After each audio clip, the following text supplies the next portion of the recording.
হামজা চৌধুরীকে দেখে বাংলাদেশের হয়ে খেলার অনুপ্রেরণা পেয়েছেন ম্যানচেস্টার ইউনাইটেড একাডেমিতে বেড়ে ওঠা ইংলিশ প্রবাসী ফুটবলার অ্যাডাম আব্বাস। এএফসি অনূর্ধ্ব-20 বাছাই টুর্নামেন্টকে সামনে রেখে বাংলাদেশ যুব দলের ক্যাম্পে যোগ দিয়েছেন তিনি। যশোরের শামসুল হুদা ফুটবল একাডেমিতে চলছে তার প্রথম অনুশীলন। যশোর থেকে তৌহিদুর রহমানের তথ্য আর ইমরান হোসেনের ছবিতে ডেস্ক রিপোর্ট। বাংলা কিউআর যেখানে নগদ পেমেন্ট সেখানে সারা দেশে 10 লাখেরও বেশি মার্চেন্টে নগদে পেমেন্ট করুন খুব সহজে। কয়েক ঘন্টার মধ্যে সতীর্থদের সাথে মিশে গেছেন অ্যাডাম আব্বাস। যশোরের শামসুল হুদা একাডেমির সবুজ মাঠে বল পায়ে নিজেকে আলাদা করে চেনানোর কাজটাও শুরু করেছেন 19 বছরের এই তরুণ। This is my first session today. It's very good. Like the setup and stuff, Gerard's got some good drills. The coaches around help too.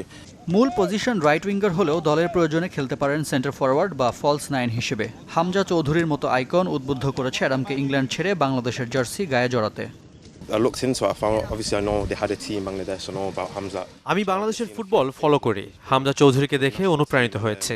Football নিয়ে এখানে সমর্থকদের ভালোবাসা আমাকে মুগ্ধ করেছে। And yeah, it's an honor. Like AFC অনূর্ধ্ব-20 বাছাই মিশনে চলছে এই ক্যাম্প। সেখানে অ্যাডামের মতো প্রতিভাবান ফুটবলারকে পেয়ে খুশি ইংলিশ কোচ।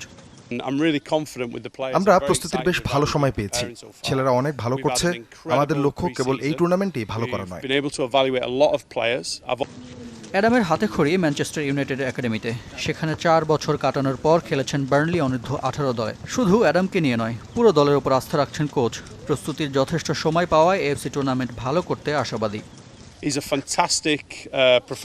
অ্যাডাম খুবই পেশাদার একজন ফুটবলার। সে সব সময় নতুন কিছু শিখতে চায়। তার জানার আগ্রহ আমাকে মুগ্ধ করেছে।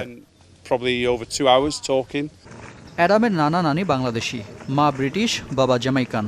তাই বাংলাদেশের সঙ্গে রয়েছে তার শেকড়ের সম্পর্ক। Desk report, channel 24।